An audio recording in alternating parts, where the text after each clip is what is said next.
foot patrols, and there are small military patrols of scimitars going through the streets. Andrew Wilson will better tell us a bit more about that soon. But at the moment they're just holding various bridgeheads around the city, ready to bring in the main convoys and the bulk of the NATO force. Jeremy, you talk about the proximity of the NATO forces and the Serbian military and the police. It may have seemed a bit strange to begin with, but of course the Serbian forces are under no obligation to leave for a few days yet anyway, are they?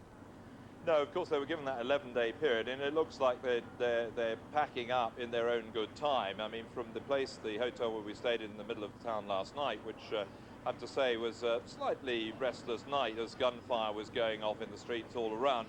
At first light this morning, I saw all around the hotel there were Yugoslav army units and police units starting to assemble, ready to move out. But it seemed to be fairly leisurely.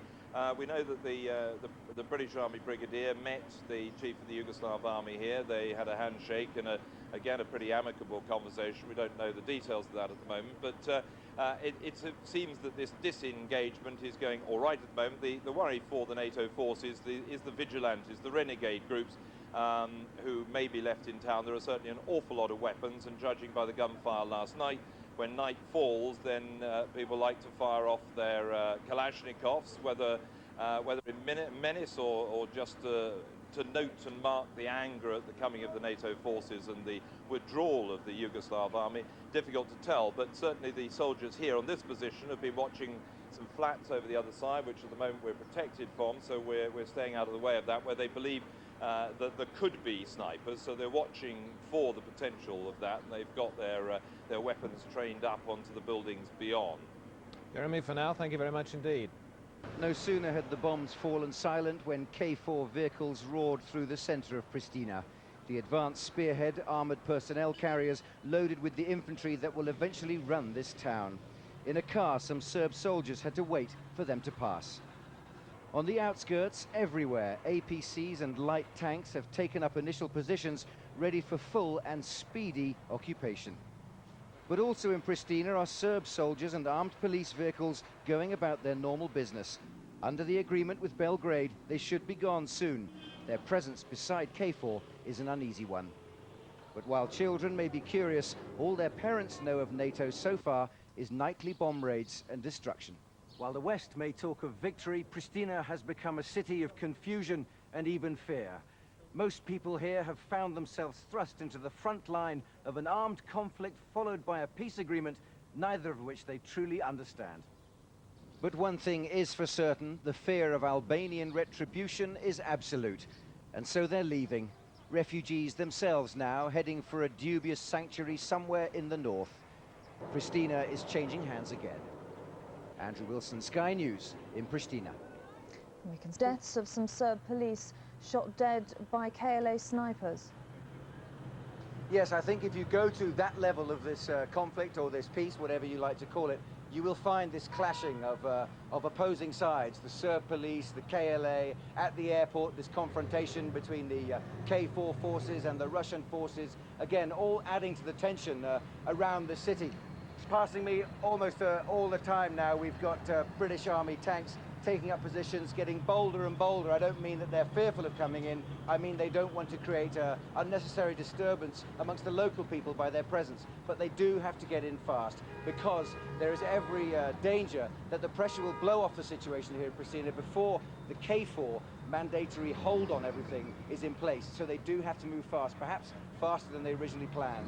So just to recap, what have you seen this morning in terms of armoured vehicles before the heavier armour comes in?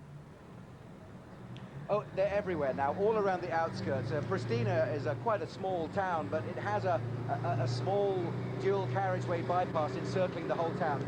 On every junction, on every point now, there are at least 1 or 2 armoured vehicles or scimitar-like tanks. On the outskirts, again, at that same distance away from the centre, but on the main roads going out of the town, there are encampments now of K4 forces with military, medical, signals, all the backup of a station of troops that is now clearly set to become a more permanent base. And these clearly were picked out on the maps and by intelligence reports beforehand because they've moved into them so quickly. But that's the military operation, that's the political operation. What we're also looking at here is the normal people of Pristina, the general Serb population, who for the most part have watched in confusion while politicians have made strange decisions on their behalf, while their town has been bombed mercilessly for many months now, and now an occupying army is moving in. They're confused, they're frightened, they don't know who their friends are anymore, and they are terribly fearful of Albanian retribution. One other thing, we have been hearing reports that possibly large groups of KLA members are amassing on the outskirts of the city where you are, coming down from the hills in anticipation. Can you confirm anything like that? I can't, from the centre of Pristina, confirm any reports in the neighbourhood of Pristina at this stage, but that does very much tally with what we saw as we came in yesterday from Blace. KLA, every village we stopped at, KLA members would come out of the houses and say, yes, we're back.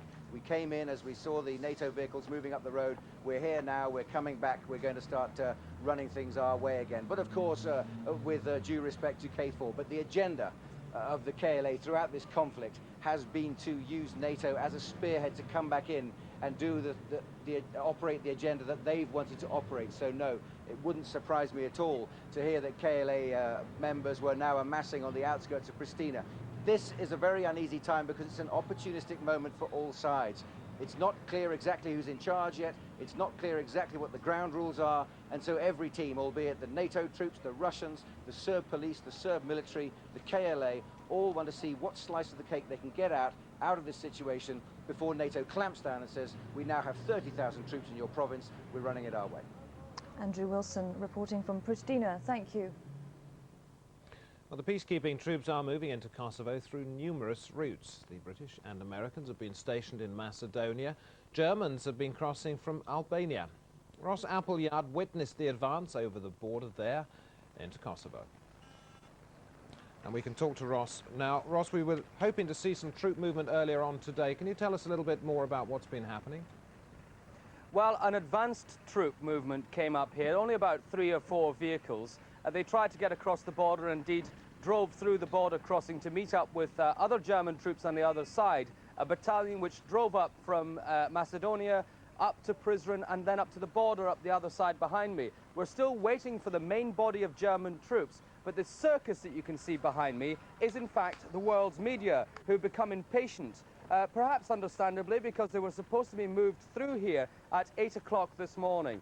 It's now, just after 10 past 1. They've been waiting all day to go through with no sign of the main body of the German troops. And I think that the world media has just taken it into its own hands, that they know the Serbs are gone. I myself walked over the border, saw the Serbs leaving, and they say, right, we're going to drive across the border. I think the problem they will find is they're faced with German troops on the other side. So it is a bit of a circus here, but we are hoping that once the main body of German troops comes through, this bottleneck that is Marine Crossing will be cleared, and we'll be able to drive in through Kosovo and on to Prizren.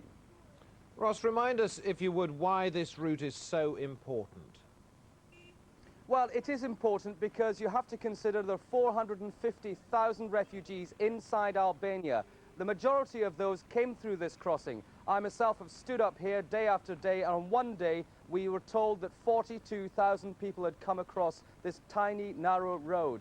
Now, this road stretches all the way down to Tirana, and I can tell you it doesn't get any better as you drive down to Tirana. It's important that people can get across here, that NATO can get across here, and the aid agencies can get across here, because some of the worst affected areas of Kosovo lie just beyond the border. That, of